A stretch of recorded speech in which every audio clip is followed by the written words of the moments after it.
Ya, kita semakin dekat dengan pemilu presiden 9 Juli mendatang, tinggal 1 minggu lagi. Anda kembali menyaksikan X11 Show. Raf, kamu sedang menulis apa? Sudah lewat 1 hari, masih nggak terima kok Belanda bisa menang. Masih belum move on ternyata.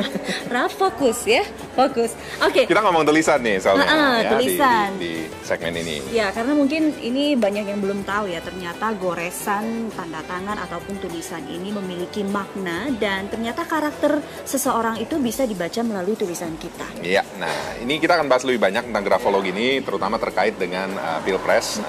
Tapi sebelumnya kita lihat apa sih sebenarnya yang dimaksud dengan grafologi. Nah, ini dia. Tidak banyak orang yang menyadari jika tulisan tangan kita mengandung banyak makna termasuk karakter sang penulis. Cabang ilmu yang mempelajari khusus tentang arti tulisan tangan disebut dengan grafologi. Dalam dunia akademis, grafologi biasanya dimasukkan dalam kelompok bagian ilmu psikologi. Grafologi mempelajari pola tulisan tangan serta tarikan otot-otot saraf halus, serta alam bawah sadar seseorang yang akhirnya membentuk tulisan tersebut. Pola dan bentuk huruf tertentu mempunyai korelasi yang sangat erat dengan sifat ataupun kepribadian serta karakter penulisnya. Buku pertama mengenai grafologi diterbitkan pada tahun 1622 oleh seorang dokter dan profesor dari Italia yang bernama Camillo Baldi.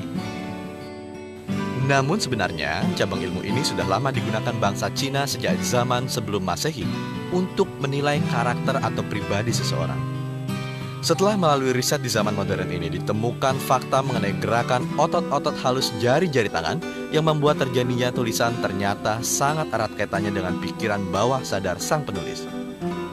Dengan kata lain, seseorang bisa menuliskan suatu kebohongan di atas kertas. Tetapi cara penulisannya tetap menjelaskan secara jujur apa dan siapa penulis itu sebenarnya sesuai dengan alam bawah sadar. Dengan grafologi bisa diketahui sifat seseorang apakah cenderung sensitif terhadap kritikan, tidak gigih, dan mudah menyerah. Atau sebaliknya, sang penulis merupakan orang yang sabar, tangguh, dan berani. Lebih jauh, seorang grafologis juga mampu menunjukkan gaya hidup seseorang, apakah boros atau hemat atau bahkan rasa percaya diri seseorang. Jadi, karakter Anda bisa ditunjukkan melalui tulisan tangan. Kabul Indrawan, Metro TV. Nah, itu dia. Kita udah lihat ulasan tentang grafologi, cabang ilmu psikologi yang menganalisa goresan atau tulisan tangan untuk menganalisa dan mengungkap karakter dan sifat penulisnya. Ya, kita akan mencoba untuk membaca karakter dari kedua capres yang akan bertarung pada 9 Juli mendatang. Dan sudah hadir di X11 Show, yaitu ahli grafologi atau biasa disebut dengan grafolog. Ada Max Hendrian, selamat pagi. Pak Max. Bung Max. Selamat pagi. Jadi dia ingin dipanggil Bung. Oh, Bung. Oh, sorry, maaf. Karena Bung itu panggilan yang egaliter, tapi sayangnya mulai hilang. Oke, mesti lebih diberdayakan lagi. Harus diberdayakan lagi. Siap, gitu. Bung. Baik, dan di sebelahnya adalah Mbak Prima Sari Nafsia. Selamat pagi, Mbak Sari. Mbak Sari, Ini ya. ternyata suami istri ya? Iya. Iya, sama ini ternyata. Pantes mirip. Oke, sebelum kita membahas lebih jauh lagi mengenai ulasan yang sudah Anda buat dan sudah beredar di jejaring sosial juga, ini sebenarnya ada yang memesan, membayar dengan harga tertentu atau inisiatif sendiri untuk membuat ulasan ini, Bung Max? Ya, di sini yang pasti kalau kita kan berprinsip bahwasanya kalau ada sesuatu yang kita ketahui itu haruslah disampaikan. Menyembunyikan sesuatu yang kita ketahui itu adalah sebuah bentuk kezoliman. Itu setidaknya prinsip yang kami pegang. Nah, ini sendiri tanggapan-tanggapan bahwasanya ada nggak sih yang pesan segala macam. Kalau kita sih gampang aja, audit aja rekening kita selesai gitu. Dan kalau mau ditindak pidana silakan kalau memang terbukti gitu. Karena ini bukan pertanyaan sekali dua kali, yang pasti kita memang ingin menyampaikan ke masyarakat bahwasannya inilah kita bisa menilai seseorang dari tulisan tangan. Di buku manajemen pun Griffin and Griffin itu pernah menyatakan ada 3 yang sudah diakui sebagai alat rekrutmen seleksi. Pertama ya wawancara, terus questionnaire, dan yang ketiga tulisan tangan atau grafologi. Dan di Amerika sendiri ini grafolog biasanya juga semacam diminta untuk memberikan tanggapan terhadap capres-capres yang ada. Tapi di Indonesia mungkin karena belum budaya, jadi ya baru mulai ya. Baru kita mulai. dari sekarang. Tapi sebenarnya tidak juga, grafologi sebagai sebuah ilmu itu sebenarnya sudah ada dulu-dulu. Nah, ini Bung Max sama Mas Ari udah berapa lama menekuni ilmu ini? Ya kalau saya sendiri tergolong baru, itu 4 tahun, 5 tahun. Kali Bu Sari itu sudah dari SMA, lebih duluan. Wow. Jadi misalnya saya juga muridnya.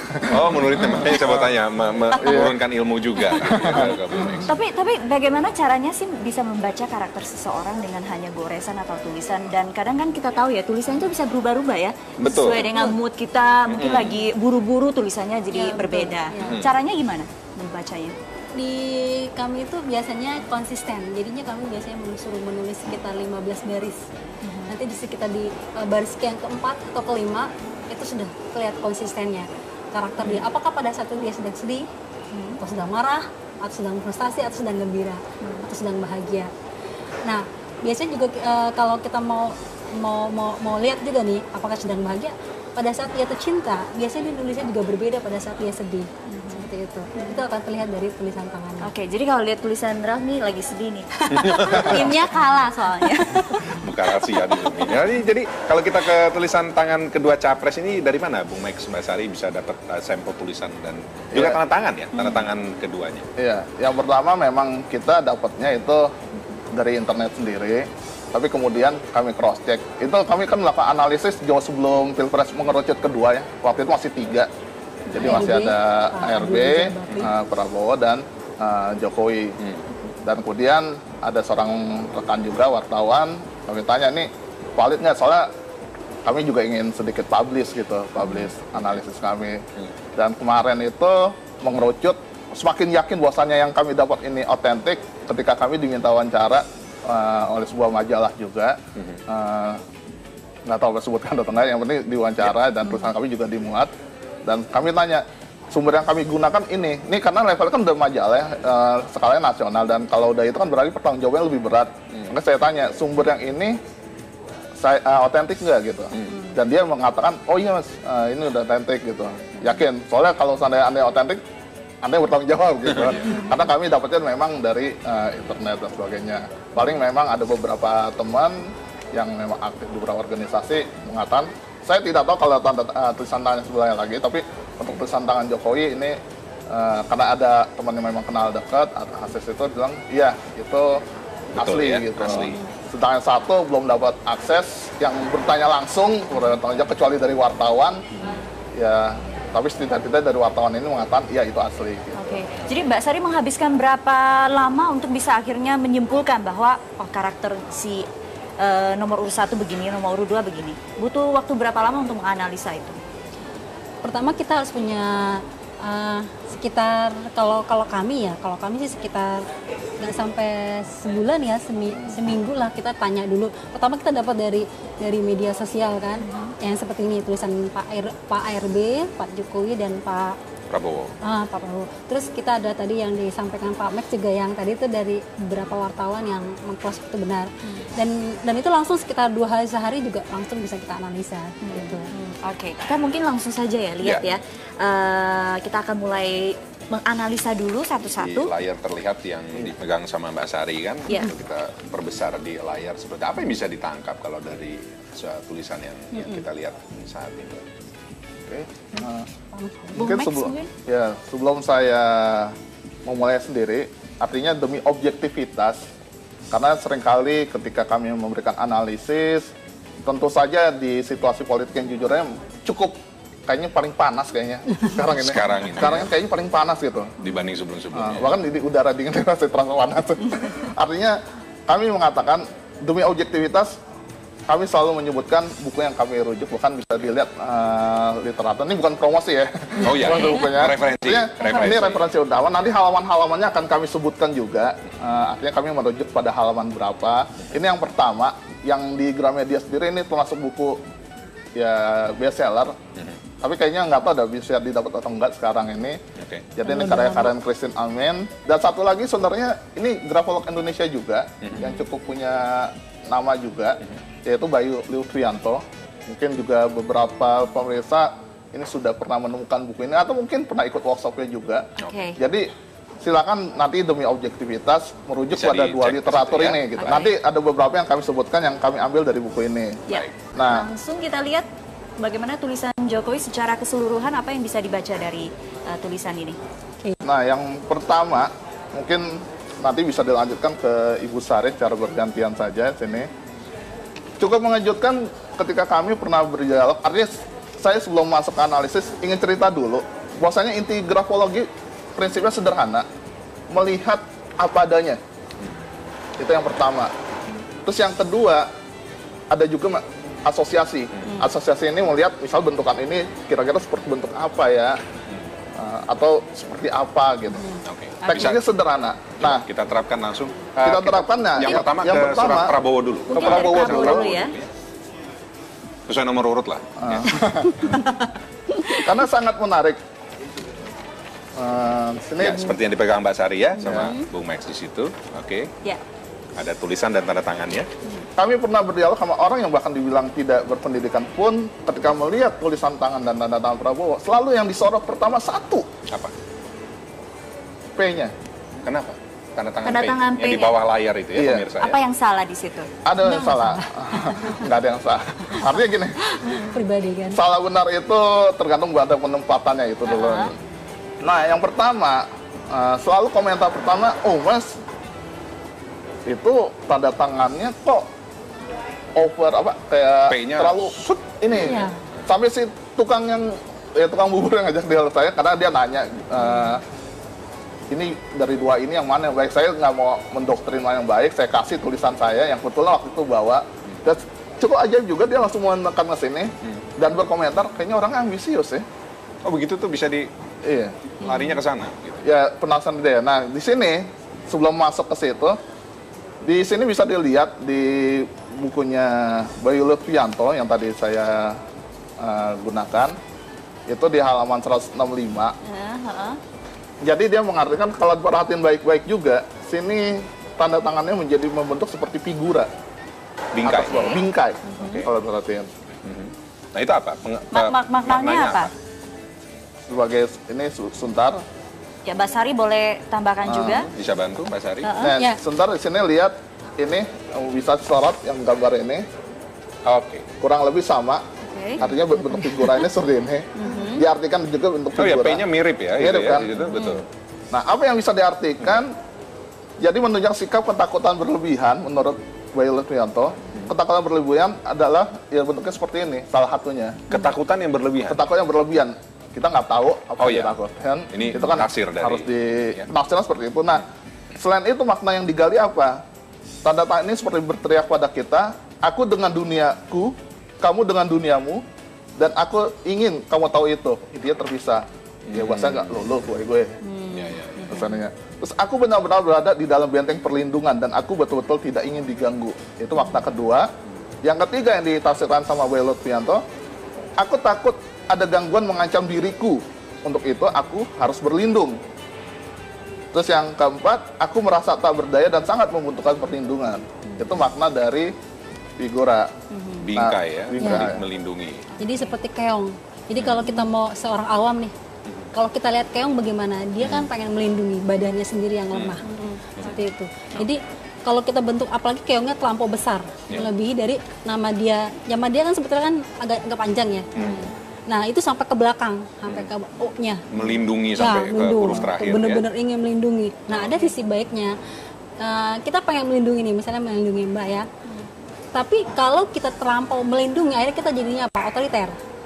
Karena harus sesuai dengan kita gitu. Karena rasa sayang, misalnya kita melindungi anak kita, itu rasa sayang, jadi kita otoriter. Kekurangannya di situ. Oke, jadi terlalu over gitu Ya, seperti itu. karena Ya? itu terlampau lebar sampai ke ujung akhir. Oke. Nah, Baik. saya ingin menambahkan sedikit Judai. Kalau di penafsirannya Karen Christine, dia menyebut bahasanya gini, lingkaran atas yang mengembang berlebihan. Itu ada di buku Karen Halaman 200. Oke. Christine ini, halaman 200. Dia mengatakan lingkaran atas yang mengembang berlebihan menunjukkan hayalan yang ada dalam pikiran tidak sejalan dengan kenyataan. Tidak sejalan dengan kenyataan ya. Nah, itu menurut buku yang ini. Oke, baik. Kita lihat Nanti dari kita dua buku tersebut ya, tafsiran hanya dari satu ini aja loh. sudah banyak maknanya ya. Oke. Nanti kita akan lihat bagaimana dengan tulisan dari Capres nomor urut 2 Jokowi sesaat lagi. Terus ada satu lagi kan ya. Ya, kembali di Egg11 Show, kita langsung lanjutkan ya ulasannya Mbak Sari. Tadi tanda tangannya apakah sudah selesai atau masih ada lagi yang bisa dibaca? Oke, yang tanda tangannya Prabowo, dia ada beberapa menghilangkan huruf, ya, tanda tangannya. Contohnya huruf apa? Nama dia sebetulnya ada A-nya kan? Ya. Ada A. Dia nulis huruf R juga seperti angka 12. Jadi dia ingin menyamarkan beberapa huruf gitu. Nah, ini juga bisa menunjukkan pribadi yang ada beberapa hal-hal yang sangat krusial, yang sangat penting, yang dia tutupi, gitu. Kalau bisa dihilangkan. Dengan tidak jelas atau tidak adanya gitu. huruf dalam itu secara tanda tangan. Oke. Terus garis bawah juga, ya. Sedangkan di, ya, garis bawah. Ini garis bawah, sedangkan di ini terus ada titik ya. Titik setelah garis Ya, ya. ada titik. Ada beberapa makna. Kalau secara independen dia ingin menjadi seorang yang sangat mandiri, tapi di satu sisi dia juga senang mendapatkan dukungan. Jadi dia punya kaki, itu dia punya kaki. Jadi kakinya itu sangat lebar sampai ke samping dan malah melebihi nama dia sendiri. Ya, itu ya, sendiri. Itu. Nah, artinya apa? Dia pengen mendapatkan dukungan itu sampai dia bisa berpijak lebih tinggi lagi, seperti itu. Apalagi ada titik. Jadi harus stop, orang harus ngikutin saya dan dukung saya, seperti itu. Dan dari garisnya kelihatan tegas ya. Ya, tegas gitu ya. gitu. Satu sisi menunjukkan sebuah kemandirian, tapi satu sisi juga senang dia punya kaki. Artinya apa? Dia semakin banyak kakinya, atau di situ kan besar ya. Itu semakin banyak dia begitu senang, begitu pede gitu, rasa percaya diri. Tapi ini R-nya jadi 1-2, jangan-jangan ini dalam rangka pilpres ada 1-2. Nomor urut 1-2 ya. Hanya hilang. Hanya nggak ada. Gitu. Baik, kalau secara tulisan bagaimana? Ya. Mungkin saya nambahkan dulu sini tentang makna garis. Di satu sisi memang garis itu ada dua makna ke grafologi. Pertama, ketegasan. Ada yang bilang leadership. Jadi penegasan, kayaknya kalau enak banget kan, mantep gitu, tegas gitu. Tapi persoalannya sekali lagi prinsip dasar psikologi sederhana. Kalau berlebihan justru menunjukkan adanya sesuatu gitu. Nah ini kan kalau perhatikan baik-baik, ini menjadi satu berlebihan. Dan ini maknanya juga seperti jadi membatasi. Jadi dibatasi terhadap bawah. Itu salah satu maknanya. Jadi kalau nanti pertanyaannya apakah misalnya ada pertanyaan-pertanyaan sikap demokratis dengan ada terlalu ekstrim, ini kayak seperti membatasi. Jadi ya kalau saya menafsirkan secara ini sulit untuk mendengar satu aspirasi atau mendengar nasihat dan sebagainya. Sebagai pemimpin tegas ya gitu. Nah makna titik sendiri sedikit menambahkan itu makna lainnya juga pengawalan. Jadi titik sini juga bermakna pengawalan, tambahan saya. Dan juga dalam hal kerja menjadi tidak mudah percaya pada orang lain. Jadi inginnya sesuatu itu kontrol. Gitu makna lainnya. Mungkin Ibu Sari boleh nambahkan? Ya, Ya, sekarang kita langsung ke tulisan saja, boleh. ya. Secara keseluruhan apa yang dilihat dari tulisan tangan seorang Prabowo. Oke. Pertama kita melihat beberapa huruf yang tidak sesuai ya, tidak sesuai pada tempatnya. Misal dia menuliskan huruf angka atau hurufnya besar tidak pada setelah titik. Jadi di tengah-tengah kalimat. Ya, misal dia huruf K. K itu dia di tengah kalimat. Kepadanya besar gitu ya. Ya. Terus ada lagi beberapa yang K-nya juga besar nih K. Ya. Kalau kita lihat secara itu kok buat K-nya besar? Artinya apa? Ini juga dia pribadinya sebetulnya tidak konsisten. Tidak konsisten, bisa juga untuk diri dia sendiri sebetulnya dia orangnya disiplin untuk orang, tapi untuk dirinya sendiri mungkin agak kurang gitu, berubah-ubah gitu. Nah, huruf R seperti itu juga huruf R. Jadi K ada beberapa yang tidak sama, huruf R juga tidak pada tempatnya, itu juga kadang-kadang dia tidak konsisten juga. Jadi kadang huruf besar, kadang huruf kecil gitu ya. Itu. Boleh ditambahkan Pak Max? Ya, selanjutnya dari tulisan tangan ini, jadi grafologi juga bisa menggunakan kaidah sederhana bahasa Indonesia. Kita lihat dalam tulisan, entah ini apa ya, ada yang mau ditulisin, bisa dilihat berakhir dengan titik atau tanda apa. Yaitu tanda koma. Kalau di bahasa Indonesia, kalau koma artinya sudah selesai atau belum? Belum. Nah, artinya digabungin dengan hal-hal lainnya, ya artinya itu ada satu ya mungkin problem atau suatu kerjaan yang tipikal gayanya itu cenderung tidak pernah tuntas, atau mengabaikan hal-hal kecil gitu. Misalnya dia juga menghilangkan beberapa huruf. Misalnya ketika nulis mengajarkan, ditulisnya menajarkan. G-nya nggak ada ya? G-nya nggak ada. Jadi sering kali mengabaikan hal kecil, jadinya nggak tuntas. Maka di sini juga mempertegas. Jadi pernyataan di sini mempertegas tentang hal itu. Gitu. Iya, padahal itu sebenarnya kalimatnya sudah selesai sebenarnya. Harusnya sudah selesai. Oke, baik kita lihat nomor urut 2, Jokowi. Ya, mungkin Bu Max tangan mau... dan tanda tangan dari Jokowi. Ya, nah, itu dia. Salah satu... Kita mulai dari tanda tangan dulu seperti tadi. Dari tanda tangan bisa dilihat, memang di sini dalam tanda tangan Jokowi itu punya satu kelemahan. Kelemahannya itu termasuk tipikal tanda tangan tidak jelas. Nggak kebaca namanya apa? Nggak kebaca namanya. Jadi dalam grafologi tanda tidak jelas itu mencerminkan pola pikir yang rumit dan sebagainya. Tapi menariknya, kami cross check lewat beberapa tulisan dia. Setiap dia membuat tanda tangan, selalu diakhiri dengan nama. Dia bikin nama di bawahnya. Jokowi. Jadi entah kebiasaan atau memang ya pokoknya dia selalu mengakhiri dengan nama. Jadi menutup kelemahan dia itu. Jadi dia ingin mempertegas, ya intinya saya orangnya mau kok mengakui segala itu, artinya sederhana, coba disederhanakan dengan adanya nama ini. Jadi akhirnya tanda tangan yang tidak jelas menjadi kebaca. Kan intinya tanda tangan jelas itu dari tanda tangannya kebaca namanya intinya, definisi tanda jelas. Nah dengan dia sering melampirkan ini, tercover kelemahan-kelemahan dia. Dan dia termasuk tipikal yang mau menunjukkan apa sih, kayak salahnya di mana, artinya dikasih tahu gitu. Orang yang mau memperbaiki terbuka. Salah satu ketika kami ditanya, seringkali kalau yang mau menyerang dari sisi itu kenapa tulisan Jokowi kok seperti ini? Ada calon, ditambahin gitu. Calon gitu.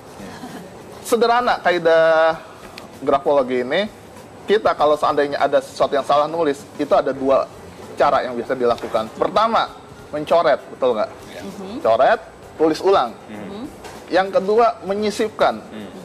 Seperti ini yang dilakukan Jokowi adalah menyisipkan. Dan yang menariknya, dia ngasih tanda panah untuk menunjukkan letak yang mau saya tambahkan atau letak kesalahan saya di mana. Jadi secara karakter, ya kalau seandainya dia berbuat kesalahan dan sebagainya, dia termasuk orang yang mau nerima. Dan dia akan mengkoreksi itu demi kebaikan secara keseluruhan. Dan tidak mengkoreksi dengan cara mencoret. Jadi kita tahu letak salah dia di mana. Kalau orang yang sama sekali nggak mau ketahuan salahnya di mana, dia akan tutup sampai kita nggak tahu nih dia tadi nulis apa ya gitu. Jadi seperti itu. Seperti ujian ya, misalnya dicoret. Tambahkan juga tuh ya masalah tadi yang calon. Iya. Jadi saya melihat juga tambahan dari buat Pak Max ya. Dia menulis presiden, dia sudah pede gitu. Jadi dia langsung presiden gitu. Tanpa calon. Tanpa calon. Ternyata pas saya pede banget ya gitu. Ternyata dia itu baru calon kan. Akhirnya dia nulis di bawahnya. Jadi sebenarnya dia sudah punya jiwa leadership. Jadi pada waktu dia menulis, dia sudah langsung dengan percaya gitu, diri banget presiden gitu. Oh ya saya lupa ya gitu ya. Dan hebatnya dia tidak mencoret presidennya. Dia hanya taruh di bawahnya seperti itu. Kan ada orang yang karena takut banget ya salah gitu ya, takut dimarahin terus dicoret presidennya, itu dia enggak seperti itu. Atau mungkin bisa ditafsirkan percaya diri yang berlebihan? Tidak. Oh, tidak. Enggak tidak. Ya? Okay. Tidak, karena dia konsisten. Jadi kalau percaya dirinya berlebihan, jadi hurufnya lebih tebal, sangat-sangat tebal dengan huruf di sampingnya. Sementara hurufnya Pak Jokowi itu konsisten. Ketebalannya konsisten. Oke, kalau dibandingkan tadi dengan Prabowo ada R yang besar, ada R yang kecil, K. Betul, itu kalau di Jokowi bagaimana? Tidak ada. Ya, di Jokowi hampir tidak ada. Tidak ada. Jadi titik koma semua di tempatnya, pada tempatnya ya. Pada tempatnya. Paling yang kalau tanda tangan yang membedakan dia sama Prabowo, dia tanpa garis bawah. Iya. Secara makna, orang yang tanda tangan tanpa garis bawah seperti tanda tangan Soekarno, itu kan tanpa garis bawah. Bill Gates. Nah itu menunjukkan orang yang otonom, yang mandiri. Jadi seperti itu. Tidak perlu banyak Secara dukungan. warna. Jadi tidak perlu banyak kaki. Seperti itu. Dan tidak ada kemungkinan pembatasan akses dengan garis tadi kalau tantangan Iya. Prabowo seperti tadi Iya. ya. Oke, baik. Dan kalau seandainya tadi Prabowo punya unik di huruf P yang apa namanya? Agak lebar. Nah, sedangkan Jokowi punya keunikan seperti pedang apa sih membelah gini. Oke, itu juga menarik ya. Tapi ditahan dulu ya Oke. pembahasannya. Kita akan break dulu. Kita akan bahas apa di balik makna pedang. Tapi Mas, di setiap tanda tangan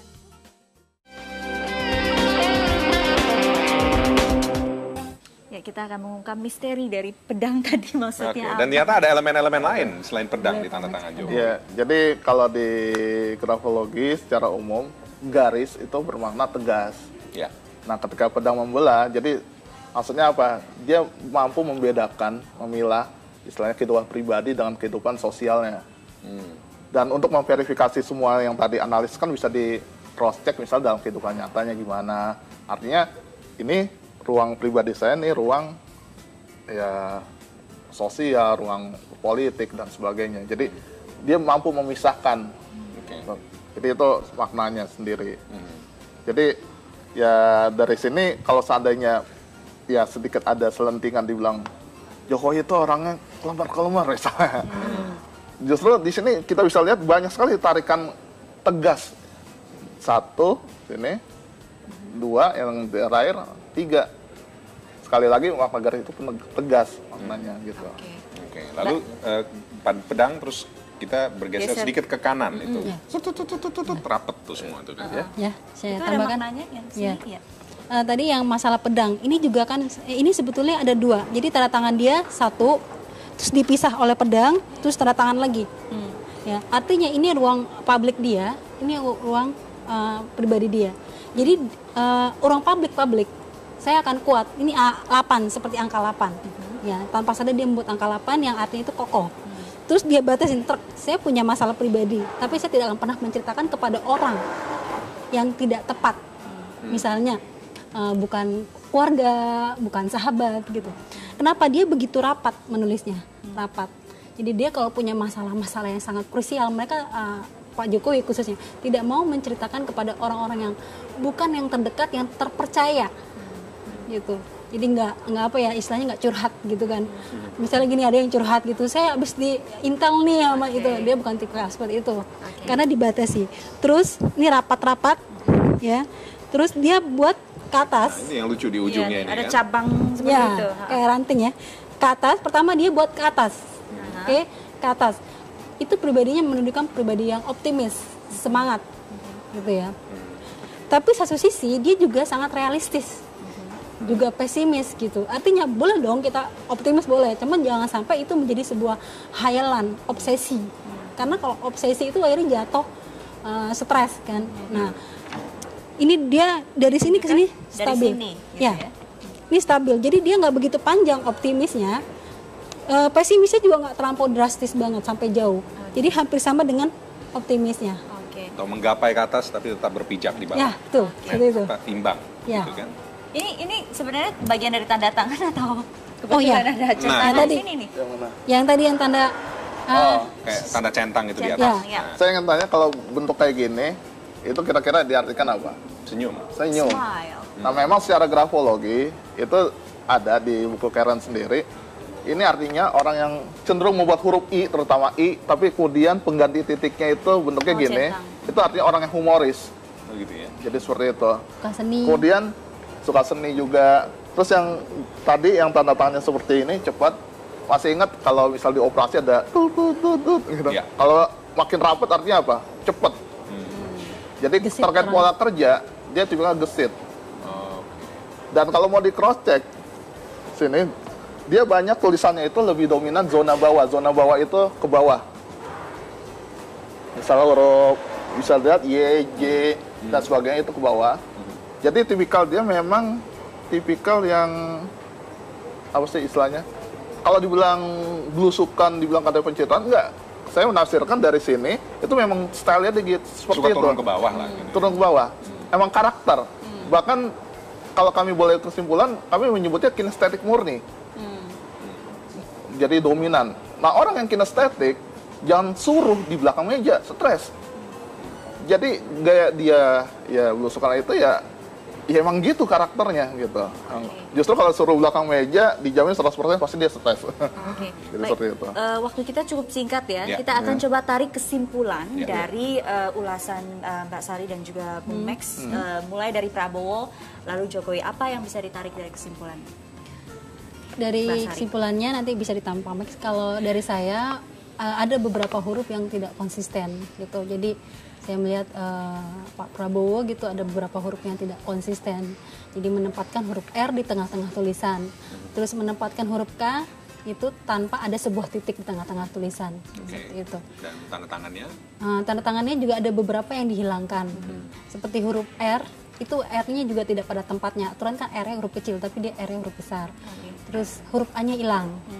Seperti itu. Dan P yang panjang itu dan garis di bawahnya. Itu yang P itu bentuknya ingin melindungi. Melindungi, tapi karena terlampau ingin melindungi bisa mengakibatkan sebuah otoriter. Bung Max mungkin mau menambahkan Mungkin saya ingin menambahkan kesimpulan ini. secara umum itu tentang gaya kepemimpinan aja dari ini semua. Jadi masalah kemudian mana yang cocok itu mungkin pemirsa tahu sendiri yang mana pilihan karena yang mata kondisi Indonesia juga saya nggak tahu kondisi persisnya gimana. Tapi kalau bicara tentang gaya, memang dua ini mempunyai gaya yang beda. Yang satu ya Jokowi ini lebih gaya demokratis. Jadi kalau dia mendefinisikan demokrasi itu mendengarkan dan sebagainya, ya dia memang gaya seperti itu. Nah, yang satu ini lebih gaya, saya menyebutnya ya gaya tegas atau bersifat militaristik. Nah, konteks mana yang kemudian tepat? Ya silakan lihat kondisi Indonesia, pilihan. Apakah memang kita butuh pemimpin saat ini yang tegas, militaristik? Kalau seandainya memang Indonesia membutuhkan seperti itu, ya mungkin nomor satu lebih tepat. Tapi seandainya di Indonesia ini membutuhkan pemimpin yang demokratis, ya mungkin sekali lagi itu konteks karena semuanya itu menjadi benar tergantung konteksnya. Gitu. Baik. Tapi ngomong-ngomong nih tingkat keakuratannya berapa persen nih? Kita ngikutin standar Harvard saja 80%, 90%. 80%. Kalau versi Harvard ini sampai 90% itu tingkat akurasinya gitu. Baik. Terima kasih banyak untuk informasinya gitu. Jadi belajar banyak juga pagi hari ini ya Mbak Sari dan Bung Max. Dan kita kembalikan lagi kepada pemirsa yang sudah melihat ulasan ini. Kembali lagi kepada Anda, pilihan Anda hari Rabu tanggal 9 Juli.